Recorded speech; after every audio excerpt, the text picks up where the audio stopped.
here to tonight's event. I'm Ron Friedman, president of the Fort Wayne Jewish Federation, and I think we're in for a real informative and special speech tonight. We're joined by Martin Himel. Just a little bit of an introduction of him. He's worked as a foreign correspondent and war correspondent for 25 years for CTV, Global TV, Fox, and also as a producer for ABC News. His television series, documentaries, and news coverage have exposed major issues throughout Europe, the Middle East, Asia, Africa, and the Americas. And he's also appeared on PBS, Bloomberg TV, NBC, Sky, BBC, CNN, Al Jazeera, CBC, CTV, Global Television, and Vision Television Canada, and also has been syndicated internationally. He directs and produces his projects through his production companies, Elsage Productions Limited and Vigilance Productions Incorporated. His most recent documentary was the explosive expose entitled Undercover in ISIS, which was broadcast on CBC Documentary Channel. Several months ago, Secrets of Survival also appeared on the CBC Documentary Channel, and other productions include the documentary specials North Korea, Desperate or Deceptive, as well as the 4-part series Infidelity and the 13-part series Twist of Fate. So tonight, real pleasure to have him with us. He's going to speak on Undercover in ISIS. So let's welcome Martin Himel.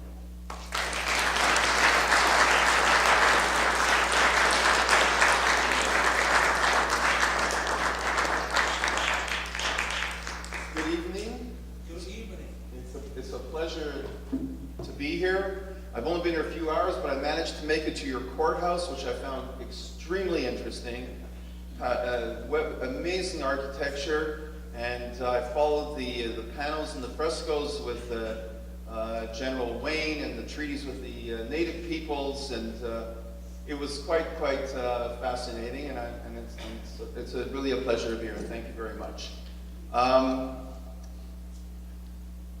You've all heard about the attacks in Berlin and Barcelona, San Bernardino in the United States, New York. What was common with all of them is the lone wolf, the person who took it upon himself to find some sort of weapon or whatever and to launch an attack and kill as many people in the name of ISIS. What's the drive that made these people do it? To destroy their lives, or in Manchester to blow a young man blew himself up in a stadium during a rock concert? What is this amazing drive that brought these people to do it? And it all falls back on social media recruitment. It is the new tool that ISIS really brought to the 21st century. It was never used before in such a way that some small group could reach millions of people around the world and touch enough to the point that they're willing to sacrifice and kill themselves. And there's a documentary, and I was about a year and a half ago during the ISIS push into Iraq. I was in Iraq, and I was doing a documentary on radical Islamic militias, and I was working with the Kurds, and I moved to the front lines with a group of Kurdish female soldiers. The reason I was going with the Kurdish female soldiers is that there's one thing that ISIS is terrified. They're not terrified of blowing themselves up, etc., but what they're absolutely terrified is to be shot by a woman. You laugh, but this is very serious. If you're shot by a man, you go to Jannah, you go to paradise. If you're shot by a woman, it's straight to hell. And these women were really keen in shooting ISIS soldiers. You could see their flag across the fields, and they were mortified by the fact that these women were there and they were sharpshooters. But I really wanted to talk to these ISIS people, and of course, as a journalist and seeing some of my fellow colleagues unfortunately losing their heads in the process, I wasn't going to go across the fields to talk to them. Still, it really was I was compelled, because I was doing these documentaries. How can I get in touch with ISIS? How can I somehow do something on them without losing my life? And then it dawned on me, well, they're in social media and they're trying to recruit. Maybe there's some way to lure them to try to recruit somebody. and make contact that way. And I've lived many years in Israel, been a correspondent there, Middle East correspondent for decades. And I got in touch with some people that used to be in the secret services there, and now they're retired, they're teachers now. And I said to them, what does it take to get ISIS to try to contact maybe some fake people on social media? And they thought it was a terrific idea, and they were teaching in universities.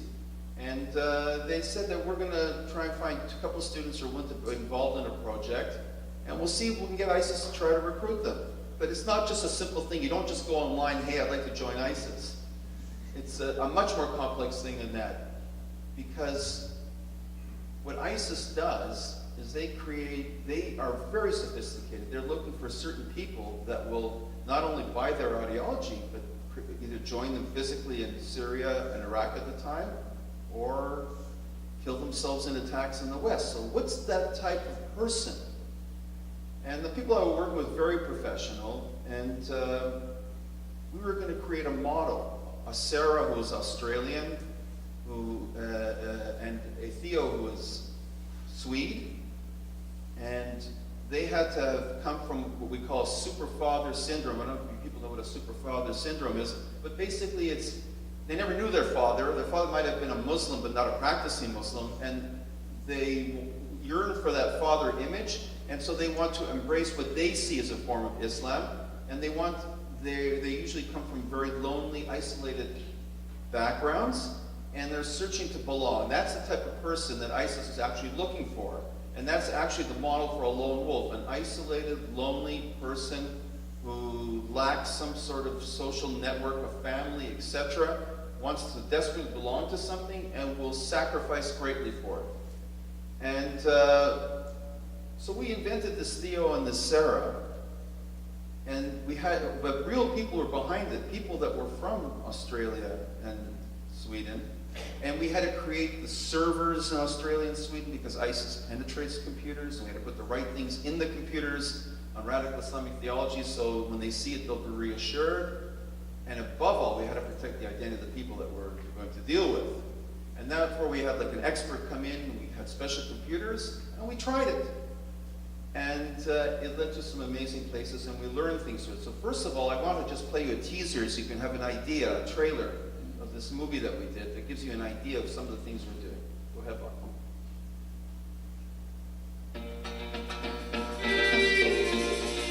This message I deliver to you, the people of America.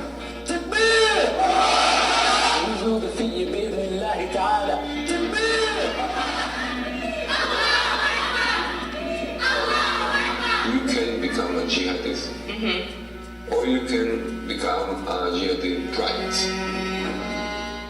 Who are you? What's your story? I don't have any relations with my family anymore. That's really the type of the lone wolf. I took the name Asma bint Abu Bakr. The profile picture, Quran, and I follow all pro-ISIS tweeters. One of my contacts on Facebook essentially said you should kill non-believers. Prepare for the departure. This is our destiny, inshallah. I'm beginning to have contacts in Brussels. I have to go soon to meet these people.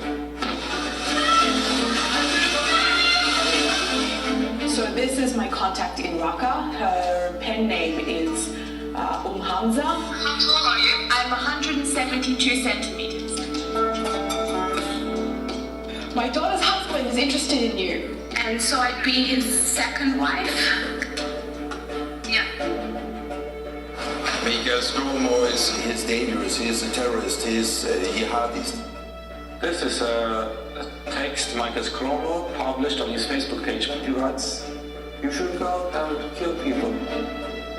It's very, very, very important for you to know that for you to make this journey and be able to come here, it's a very big gift to Allah. I'm now talking to somebody who is a killer. It's scary. It's only a matter of time. It sounds so easy. Right, I'm just going on a holiday and never coming back.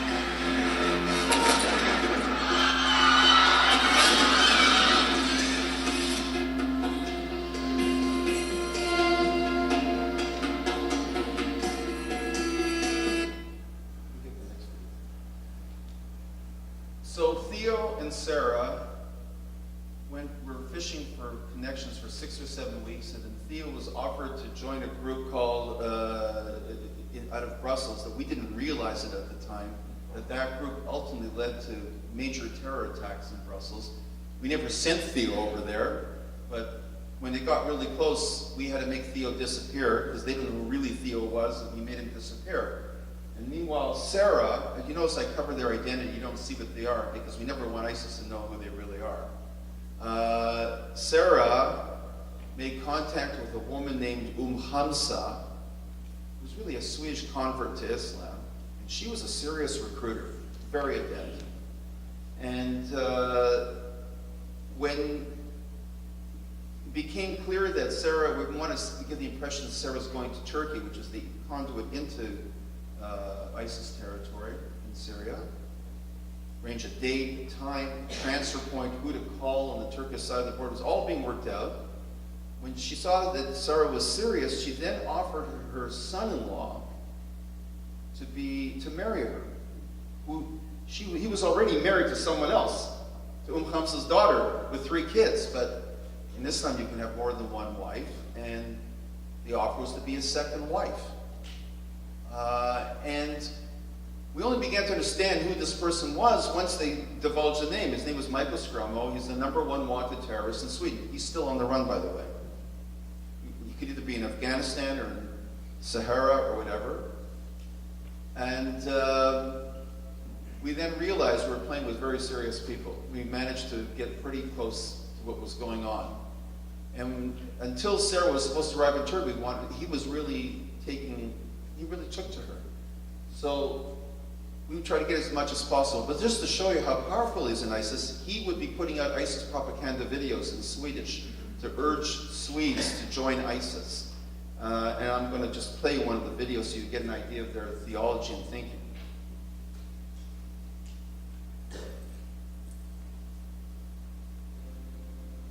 أعوذ بالله من الشيطان الرجيم بسم الله الرحمن الرحيم.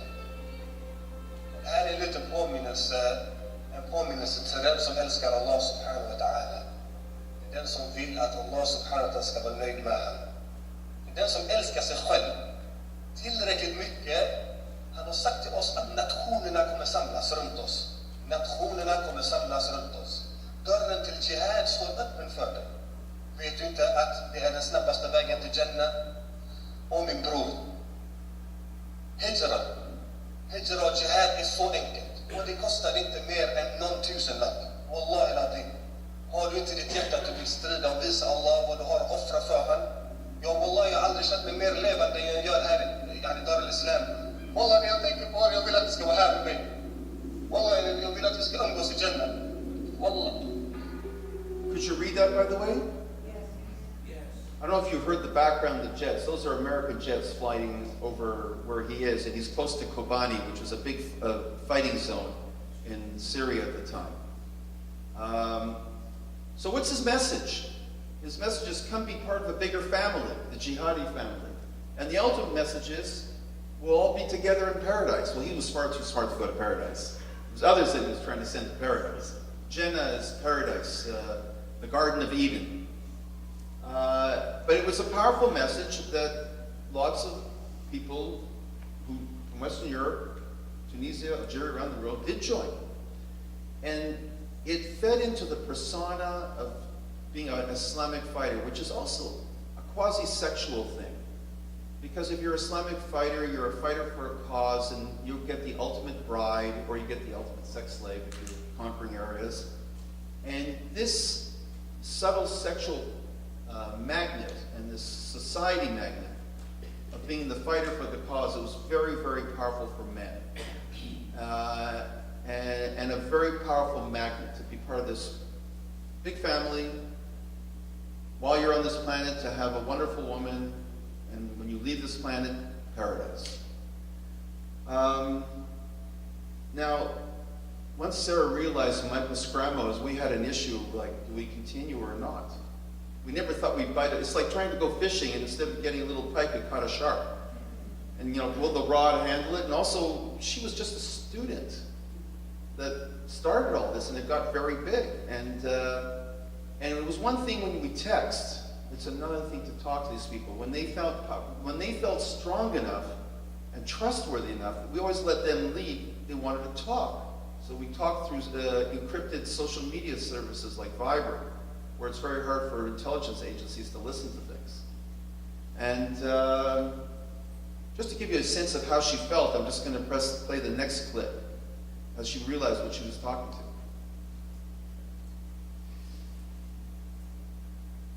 Holy shit. Suddenly the person who you've been speaking to through text messages and through the internet, they suddenly have a voice and they suddenly become a person. Stop this. But it's much more than just the fear. She wanted to continue with it. The real amazing person in all this saga was this woman, Hamza, who's a Swedish convert to Islam. Michael Scrammel's mother-in-law. She demonstrated the power of real sophisticated recruitment. The way you recruit is not by giving the attributes of paradise and how wonderful movement ISIS is. It's to lock on emotionally with the person. We created a person, as I said, who was lonely, didn't have any friends, Sarah, never saw her father, got interested in Islam by the fact that he was a Muslim. And Hamza heard this, and she was trying to lock on to that by offering Sarah to be part of a big family. Yes, you'll be a second wife, but there are many children, and you'll have your children, and your common husband is this great jihadi fighter, and you're part of a big, warm, fuzzy family. Which, by the way, is all a bunch of lies, because that's not what they got when they got there. But that's the way to draw them in. And what is astounding about this, and by the way, we've seen this this is very common, by the way, with undercover agents in the attributes of paradise and how wonderful movement ISIS is. It's to lock on emotionally with the person. We created a person, as I said, who was lonely, didn't have any friends, Sarah, never saw her father, got interested in Islam by the fact that he was a Muslim. And Hamza heard this, and she was trying to lock on to that by offering Sarah to be part of a big family. Yes, you'll be a second wife, but there are many children, and you'll have your children, and your common husband is this great jihadi fighter, and you're part of a big, warm, fuzzy family. Which, by the way, is all a bunch of lies, because that's not what they got when they got there. But that's the way to draw them in.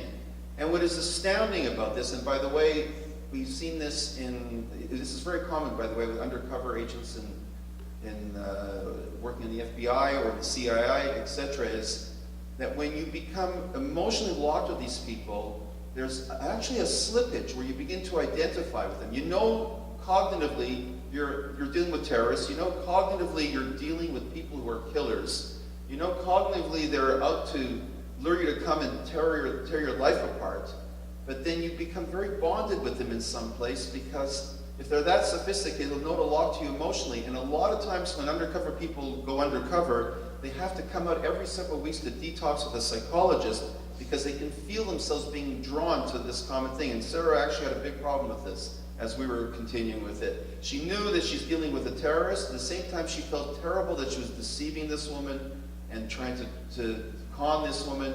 But we're saying, this woman is luring young 16, 17-year-olds, destroying their lives by taking them into ISIS. And she says, I know, but I like her. And and it's a real issue. It was not so simple. And it does happen. You have to see the motifs she used. I'm going to play the conversation. And when you heard how she talks on an interview, wait till you hear when she plays the part. She's very meek and insecure. And then you have to hear her how Hamza talks to her by trying to win her trust, by really trying to win the feminine part of her. So play the next clip so you can see how she operates. She's married to him, and I never felt worried, you understand? Yeah, of course, but, we have to be careful. Yes, it is. Yes, especially for us sisters. And if a man is wrong, it can be a disaster for the woman. Yeah. It's worse than it's a bad woman. It's easier for the man if you get salam alaikum, go. Yeah. But if a man is bad, then it can be very hard. it makes it. I'm a bit nervous about it, but if you tell me he's a good person, then you haven't said anything that wasn't right. I have no reason not to trust you. Yeah. No, it's a lot. Because sisters to me are more important than brothers in that way. Because we can get hurt. Yeah. We can get hurt. I wouldn't recommend him for anyone in my new partner. And so I'd be his second wife? Yeah. Yeah. Yes. And then my daughter, she's okay with it. And she's very nice, calm, my daughter. But I think she will like her, too. All the kids. You said you like kids. I love children. She's got Sarah's best interests at heart. A woman can get hurt. What she's referring to is in Islam, in strict Islam, a man can divorce a woman by saying you're divorced. But a woman cannot get divorced unless the man agrees to let her go. And so if you're stuck with the wrong husband, it could be a real disaster. And that's what she's alluding to. But she's got Sarah's interests at heart. She's going, I know Michael, we all love him, it's going to be great. Well, the fact of the matter is that when a lot of these women went there, they were pawned off to certain jihadi husbands, whether they liked them or not. And the chances are, if she went over there, she would have been, well, sorry, Michael's taken, you're going to have someone else marry you. And then, in many cases, in most cases, they would eventually be killed and then traded off to another man to be his wife.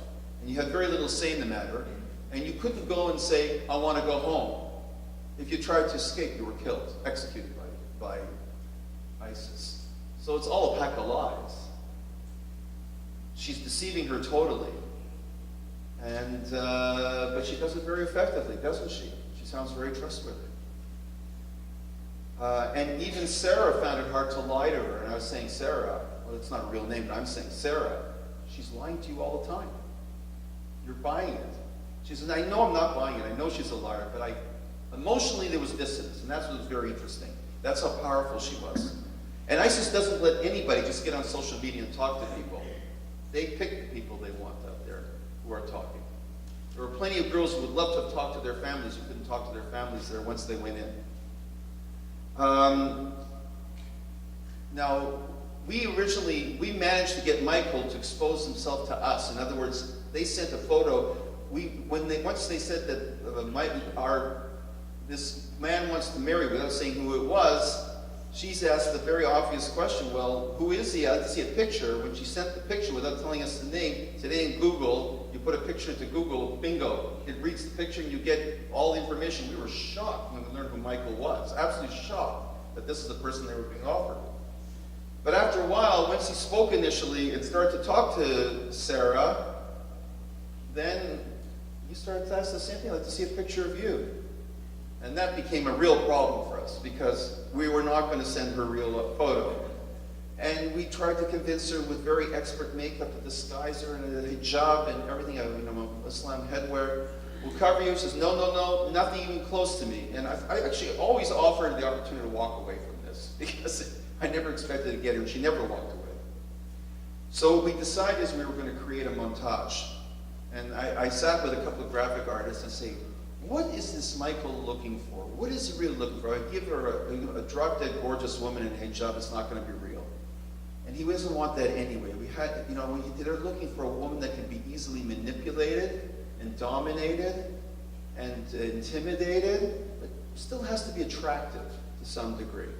And we worked at it and we hoped that he would bite the bait, basically, because he was not going to talk until he gets the photo. We wondered, once he gets the photo, is he ever going to call again? So it's got to be somebody that's attracted to him.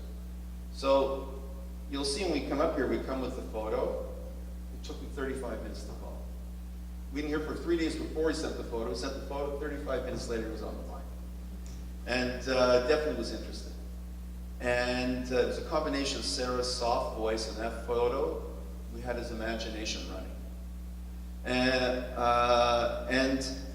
But he was no fool, and they're not fools there. And he wanted some sort of corroboration. And he put us into a very interesting gem. So I'll start off by showing you the photo we sent, and then what he starts asking.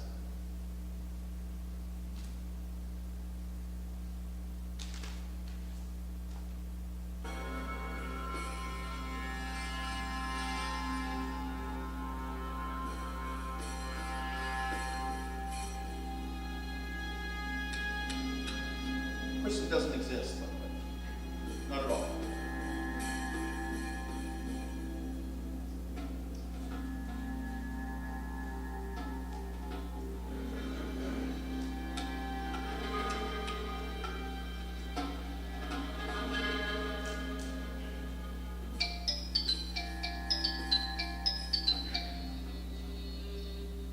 Hello? Hello? Salam alaikum. I'm fine, inshallah. How are you? If I speak like this, can you hear me good? Yes, I can hear you very well. You don't know any imams or anything in Australia, huh? Like I said when I sent you the text message, I don't know which ones I can trust and which ones I can't. You understand, right? What area are you in? Or city? I'm in Sydney. I will check if I meet someone from Australia. I will check with him. Alhamdulillah. Pretty scary stuff when you're dealing with a person who's one of the top terrorists in Sweden. But she was very quick with her answer. Her answer was that he wanted to go to an imam that would vouch for who she was. Imam is a Muslim cleric. But she said, if I'm going to go to an imam and say, hey, I'm going off to join ISIS, most 99.9% of imams will not say, well, that's fine. They'll go to the police and have her arrested because they are law-abiding citizens. And so that she came very quick with that. I was very impressed. She did that, and he did buy that. And luckily, among the group he was, there were people from Australia, but not that well connected. So it never came up again. But he also started to feed, you're going to be part of this great family, we're going to take care of you, we're going to watch over you, and as the conversation you're going to hear now is a conversation that was meant like 3 days before she said depart for Turkey, to slip into, they already told her what city to go, what phone number to call, wait for someone to pick you up. It was all being arranged. So I just want you to hear how he reinforces what they're going to do for her. Go ahead. And I'm sorry for asking again. I just really, really, really want to make sure that I'm not bothering anybody by coming and that everything will be fine.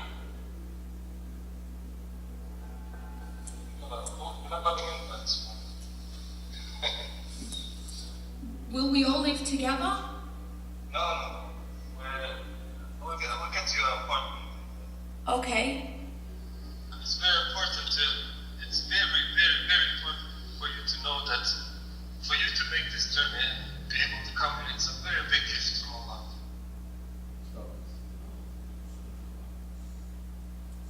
It's a big gift, it's holy, you're going to get an apartment, part of a big family, you'll have your own children, you're married to a jihadi, the ultimate status symbol, a Westerner, even more of a status symbol. Sounds really good. All full of lies. If she went, offered to another person, sequestered, never able to leave.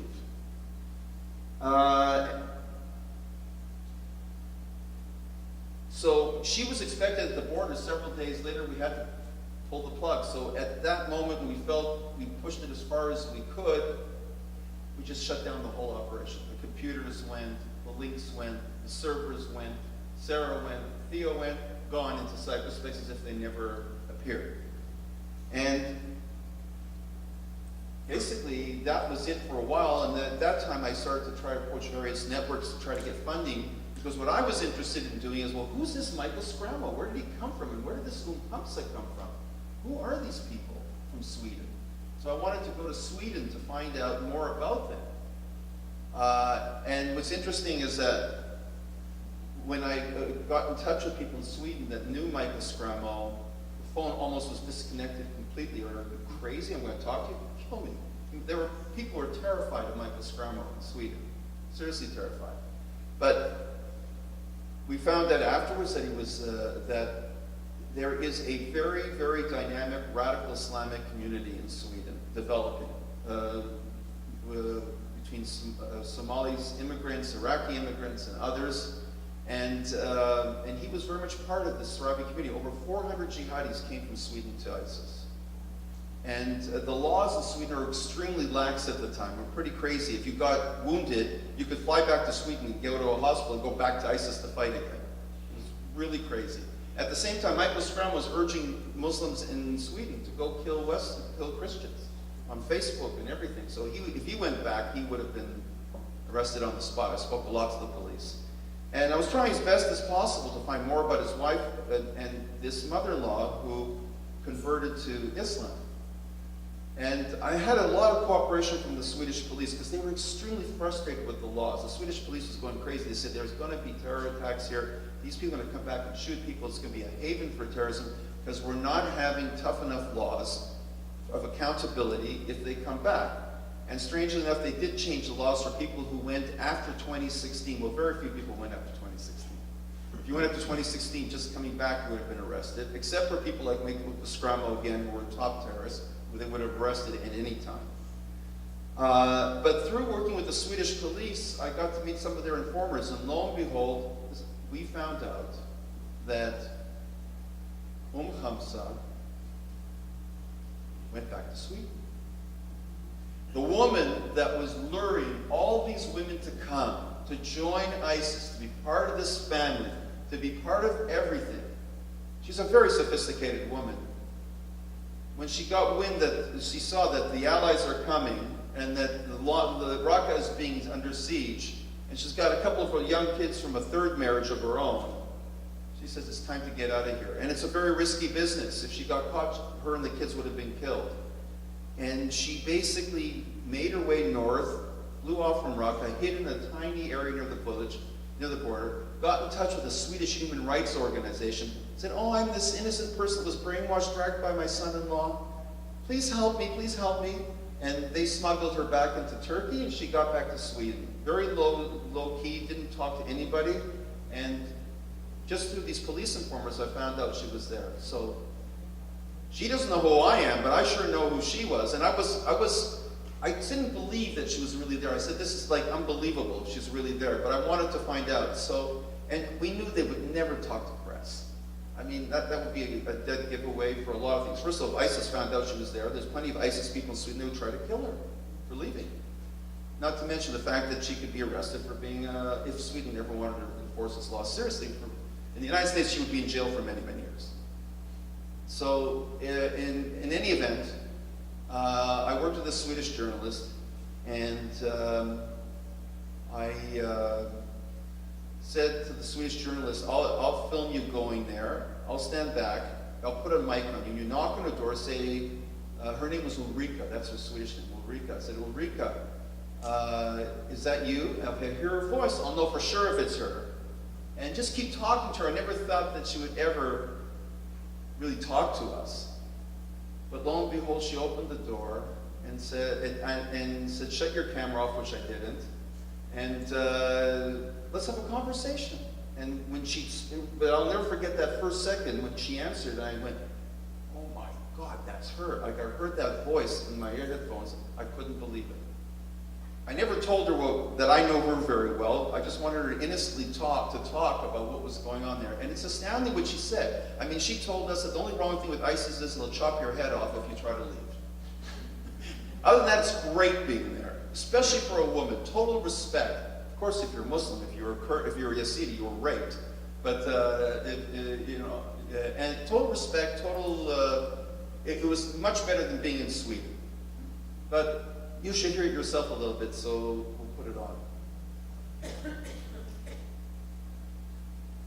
That's her.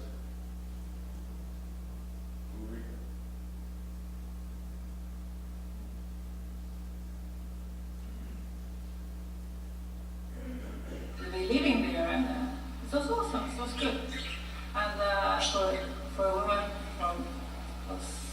safer for me there than going here. Really? Yes. Why is that?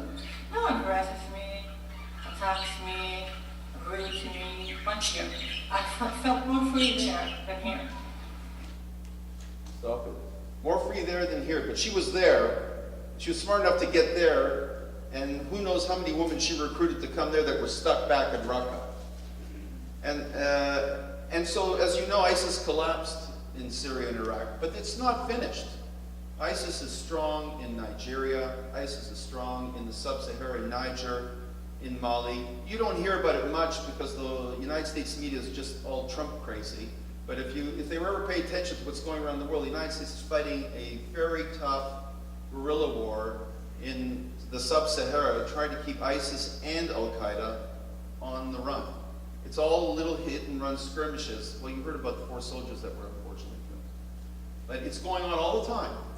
And ISIS is very strong on the Egyptian-Israeli border in Sinai.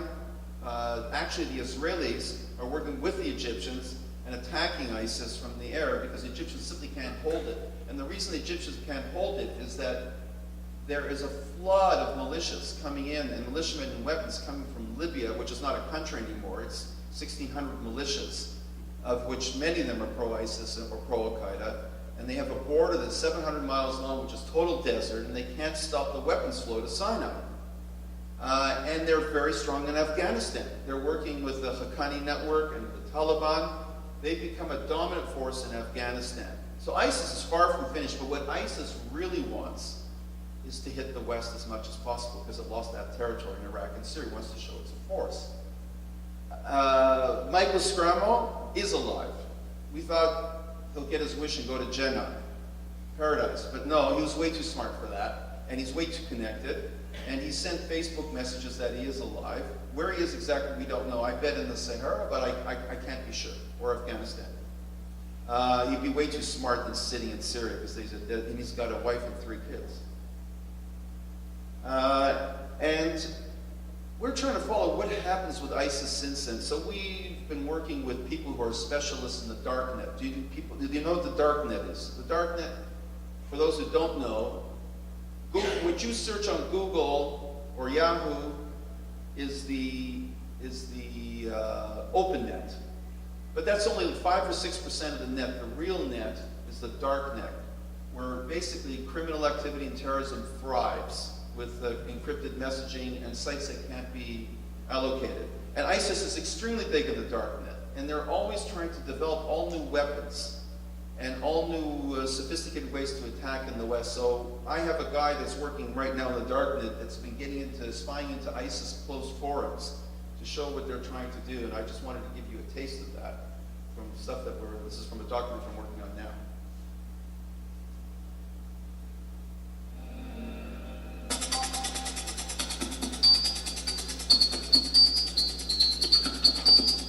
My name is Alad.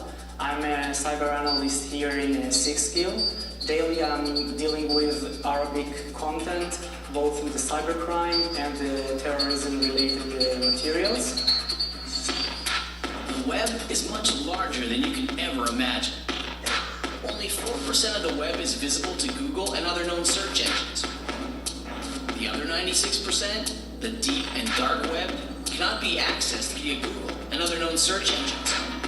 The dark web is the natural habitat for the massive and rising amount of cyber criminals. I served in the intelligence unit in the IDF. Inside a pro-ISIS Telegram channel, it posted 2 YouTube links for how to build a jet engine to attach it on a UAV. They want to manufacture a kind of a jet missile that can explode into a regular airplane, cause a lot of damage, a lot of deaths. I noticed that ISIS are very interested in a flying suicide bomber. So they posted pictures with a kind of a hoverboard controlled by a man and flies over the lake.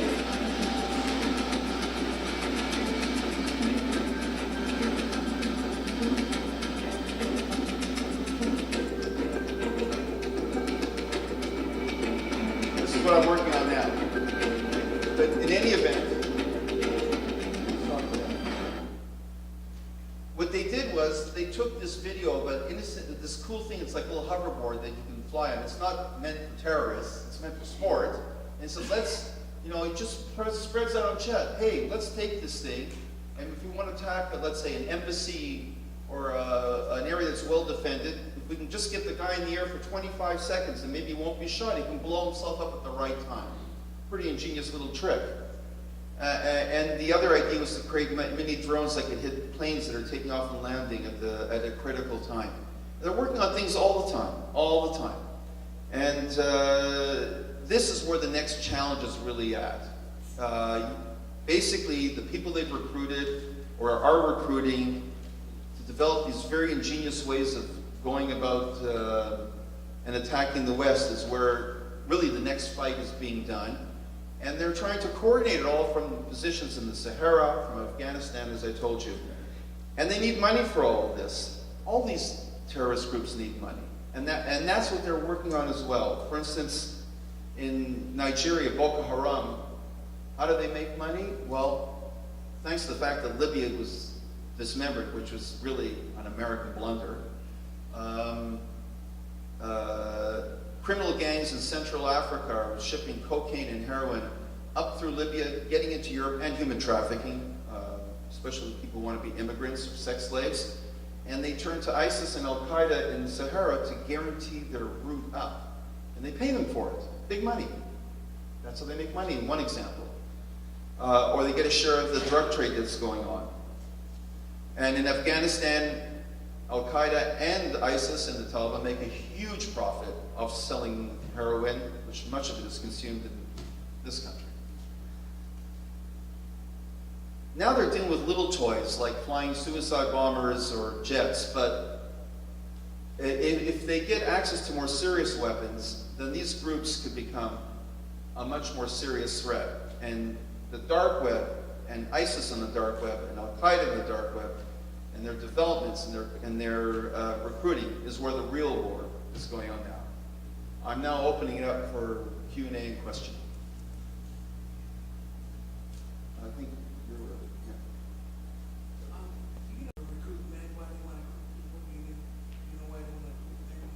Well, they want to recruit men and women because they need fighters. They need people who are going to fight their cause and who are going to join them. Yes, ma'am.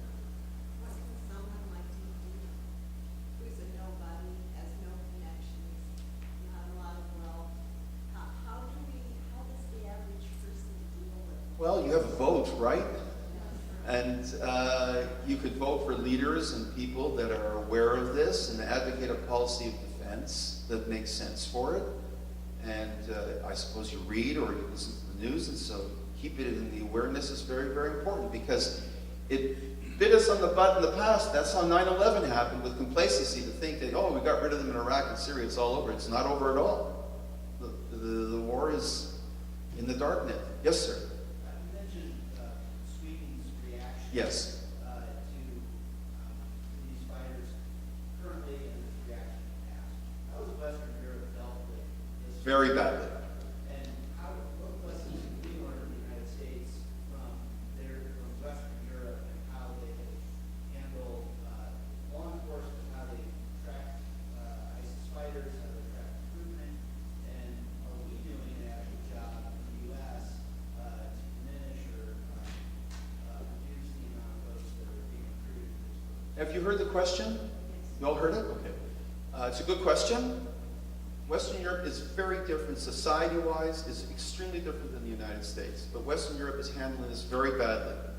And they're getting the brunt of a lot of the attacks. You notice there's much more attacks there. Barcelona, Berlin, Marseille, London, Manchester, much more than here. And there's a reason for it. But it's not connected to refugees coming into Europe. That's not where the big problem is. The big problem is that unlike the United States, which is a melting pot in an area that, well, what's in America? Most Americans came from somewhere. Where the United States has succeeded and Europe has failed is that a lot of Islamic people, or whether they came from Pakistan or the Arab world, etc., genuinely find their place in American society. They come here to make a business and to have a community and build a mosque and to maintain their distinctive identity, and they are accepted as Americans. And so the need to strike at America is extremely rare here. It does happen, but it's extremely rare. But in Europe, it's a completely different story. Like, take Sweden, for example, which sees itself as the ultimate not racist society that takes in thousands of Iraqi refugees, and it does, by the way, but it's extremely racist.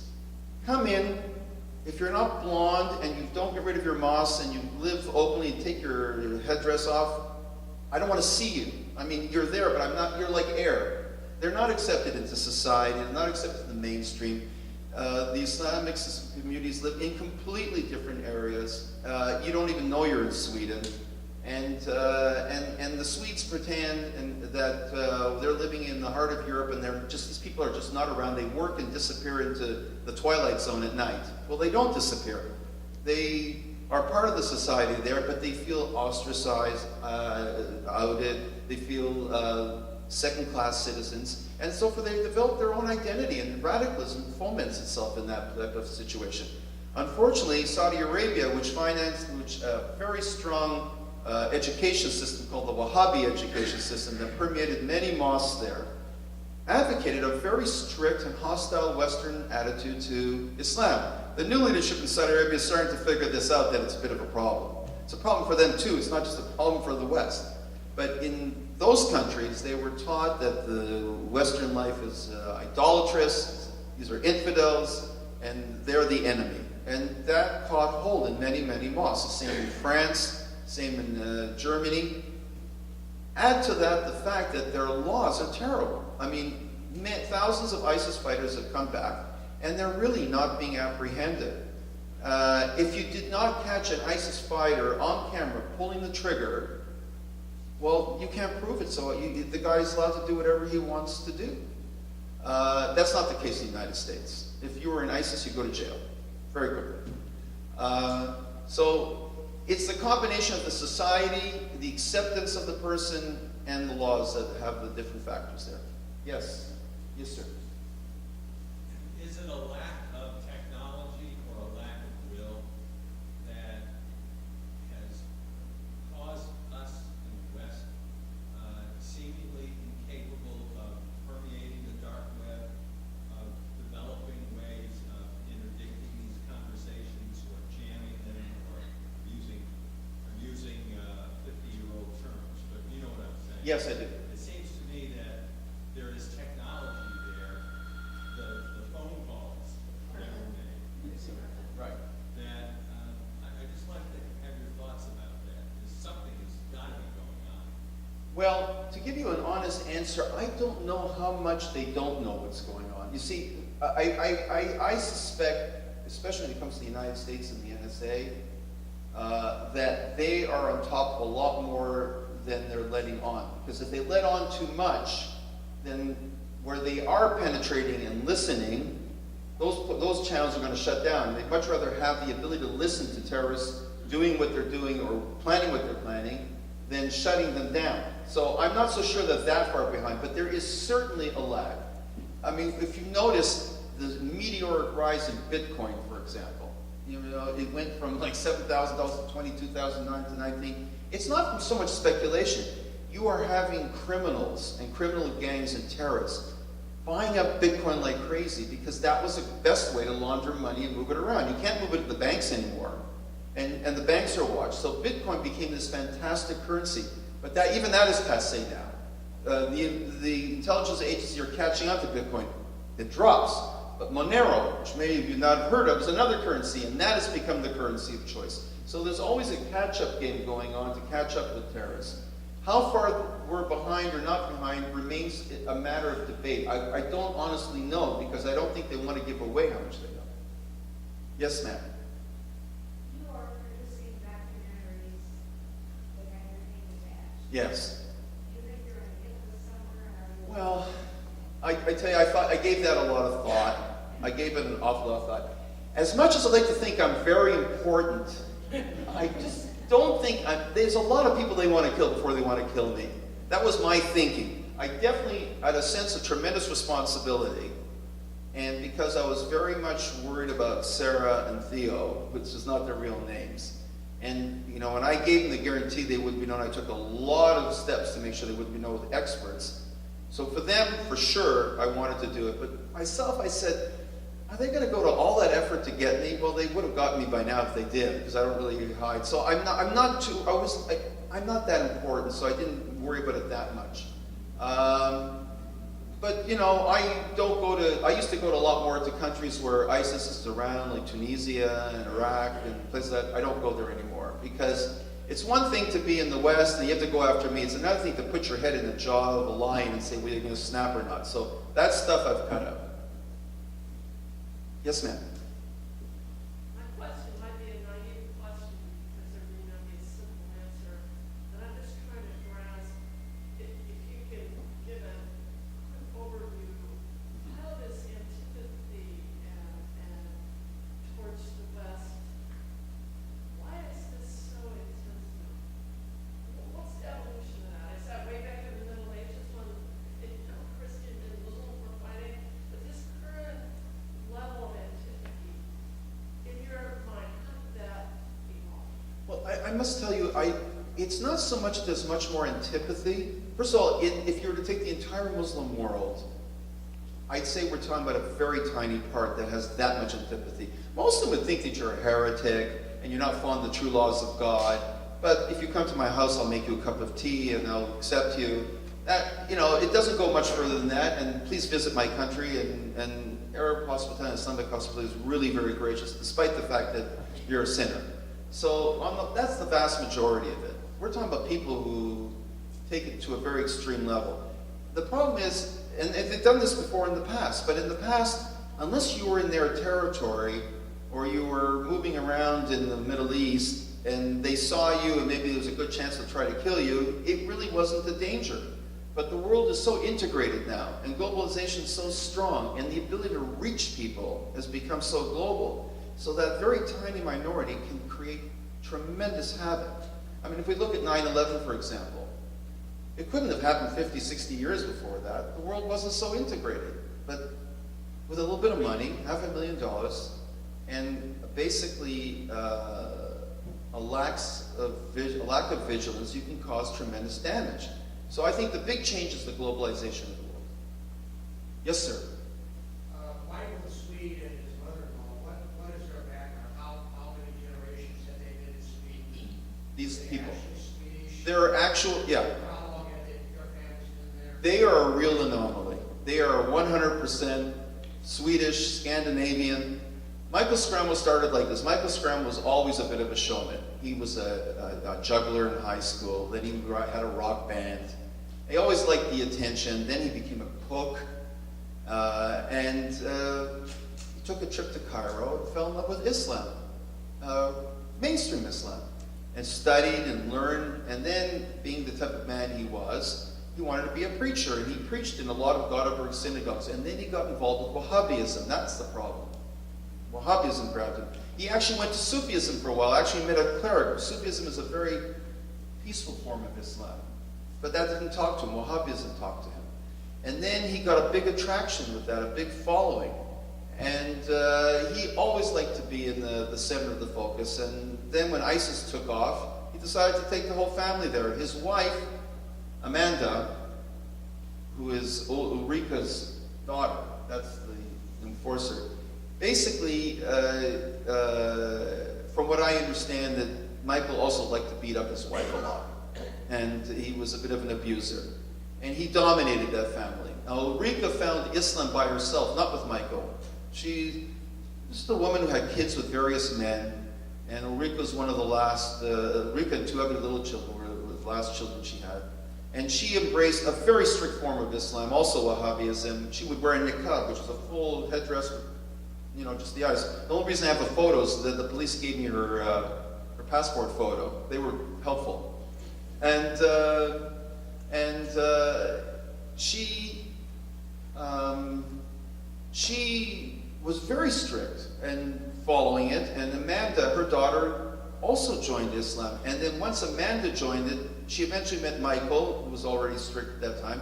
And they got married. And then what happened, according to Ulrika, when I was talking to her, is that one of the children got hurt, and they were very frightened that the Swedish authorities were going to take the children away.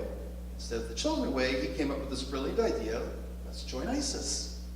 And he went off and took all of them to Syria, and managed to connect with the top levels of ISIS to be a big propaganda dealer, and she became a recruiter. Ulrika is a very sophisticated woman. She's got problems, but she's a very sophisticated woman. And that's who they were. Yes, sir.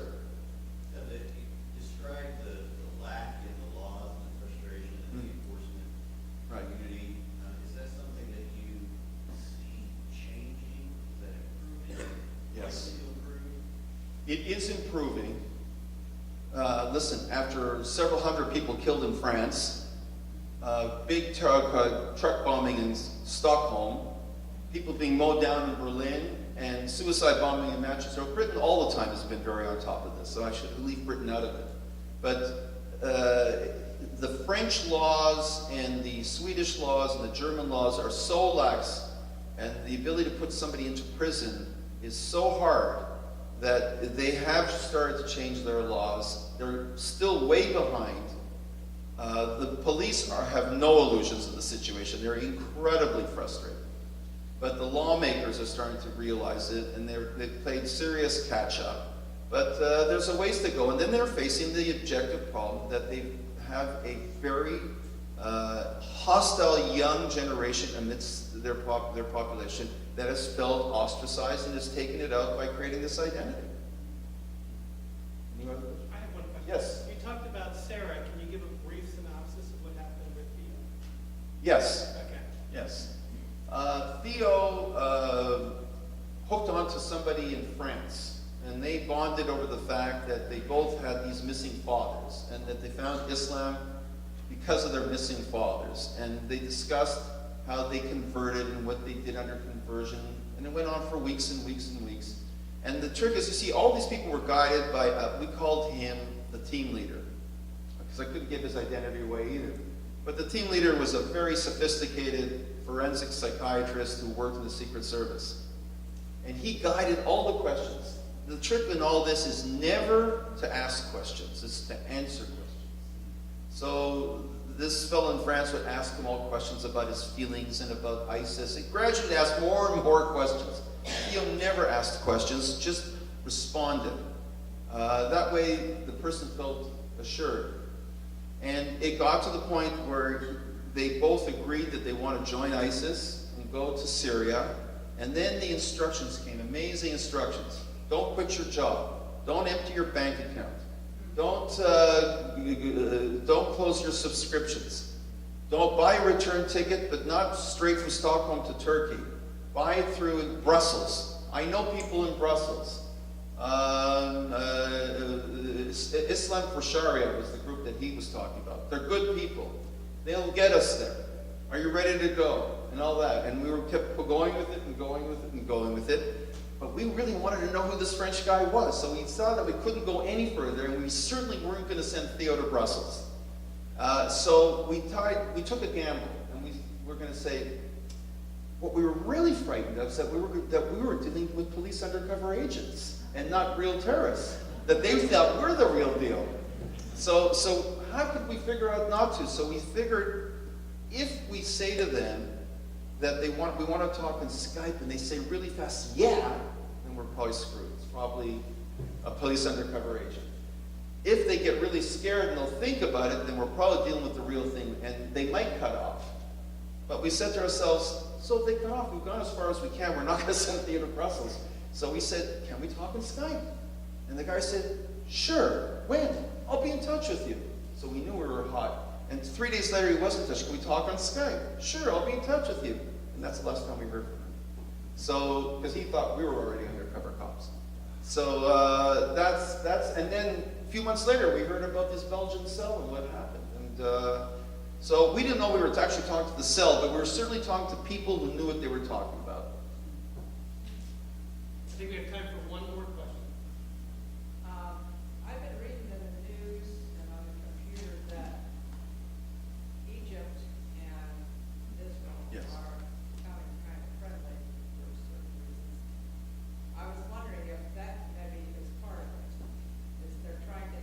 It's a massive part.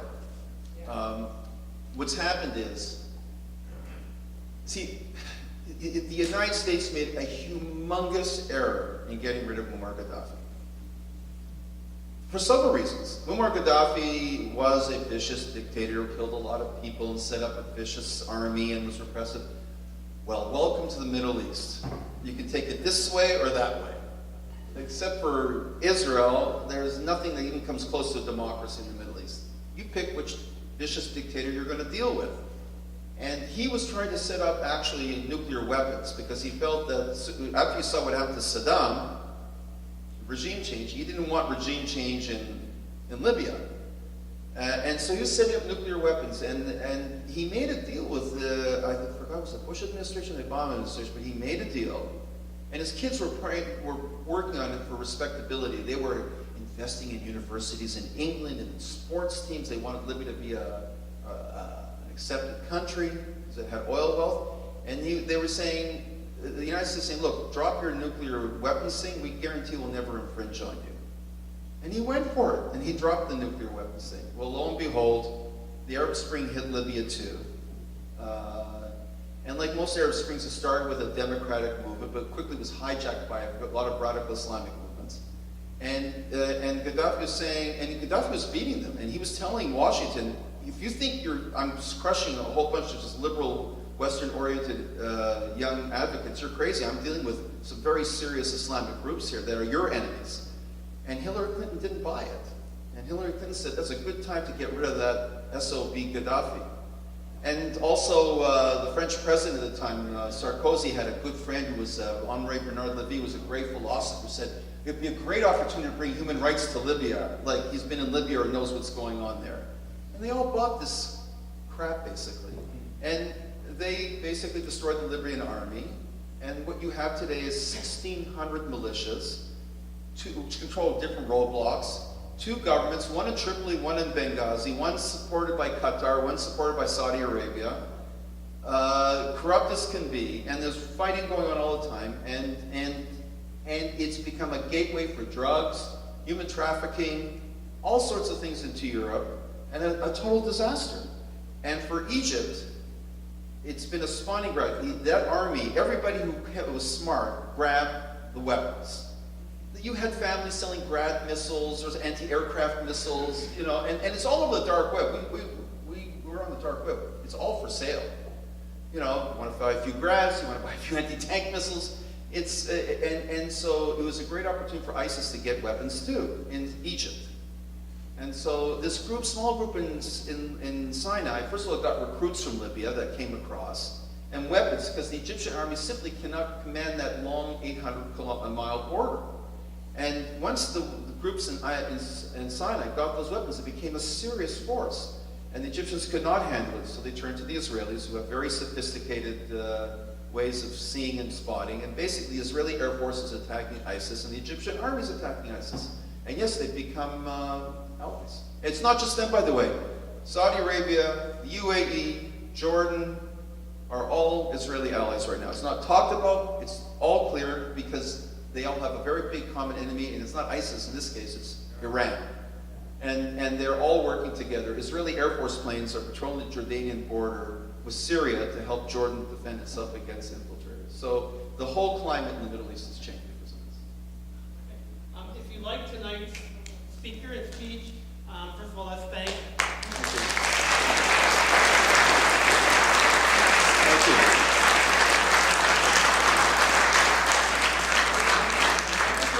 Wonderful presentation today. If you want to make sure the Federation is able to continue to offer such wonderful speakers, and you're so moved, there's a box in the back if you'd like to make a contribution. Also, there's a place where you can put your name if you want to be on our mailing list. And with one of the handouts we had today, that little flyer, there were some announcements of some upcoming things that we have from the Federation. So feel free to come and join us. And you do have refreshments on the side, and an opportunity also, I'm sure Martin would be willing to meet with people individually. So let's thank our speaker again.